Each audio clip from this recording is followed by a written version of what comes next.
First of all, I'd like to congratulate Michigan Tech on winning the series. Thought they played very well over the weekend, played well again tonight. I thought their goaltender was a difference in the series. And so I want to commend them and Joe and wish them luck next weekend in the championship series at Northern. Tough for our seniors. I thought for them to have this be their last game at the Verizon Center is kind of tough on them. But there is another day, and that'll be the NCAA tournament. And, we were able to win a league championship, not a playoff championship, and now we've got to turn the page and move on to our third season, which is going to be the NCAA. So we'll get some rest and get prepared for whoever we draw in the NCAA tournament. Could you tell what happened to Dallas on the play right before the game-winning goal? It seemed like he had a pretty good scoring opportunity to get checked off the puck there. Did he run into his own guy? It seemed like you had a really good potential scoring chance there right before they scored. Yeah, I just looked at it. He had a 2-on-1 with C.J. Cease and came in and went to his forehand and tried to get around the defenseman, and all three of them kind of collided at that point. And then it was went into the corner and transitioned back up the other end, and they had a shot on net and it went in. The way this game kind of flowed, the first two periods, lots of penalties, lots of special teams, and then really not much after that. How did you guys adjust to that, whether it was in third period or overtime?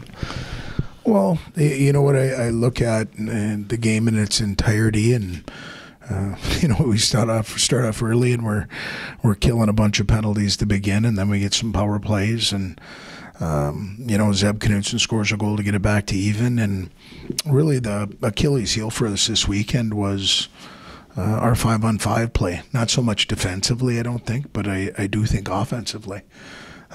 We had a lot of really good looks tonight. Brad McClure having a puck inside the dots a couple of times, especially there in overtime. And he's a guy I don't mind having a puck there because he's pretty comfortable. But again, you've got to give their goaltender some credit, and we didn't find a way to get the second one behind him. How this obviously is disappointing now. You have a week where you're not going to be playing, but you'll play after that. How do you kind of prepare, or how do you get past this as you go on this week? Well, you turn the page, and the first thing is for us is rest. That's the first time this year that we've played 3 games in 3 nights, and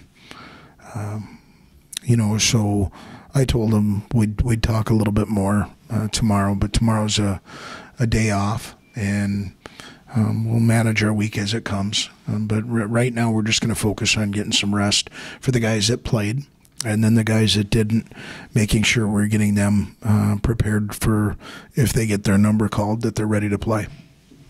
The Michigan Tech Northern Michigan matchup should be an interesting one. Of course, it's just one game. They've been playing best 2 out of 3s. What do you think about that matchup, Mike? Well, it's a travel partner. That's a rivalry. It's kind of like us and Bemidji. You look at those two. It'll be quite an environment up at Northern Michigan. Sorry it isn't here, but I do think that and that's going to be a big-time series because it ends one team season probably, and the other team who wins gets the AQ and gets into the NCAA tournament. So it should be quite a weekend. Mike, looking forward to the selection show. Obviously a pretty good chance that we're going to go, and looking forward to the next season. As you said, congratulations on the McDonald Cup. And a great couple weekends here in Mankato. We'll look forward to seeing what's next for the Mavericks. Yeah, we'll look forward to what's in our near future here and move on and try and find a way to be successful in the next chapter. Thank you. Thanks, Mike.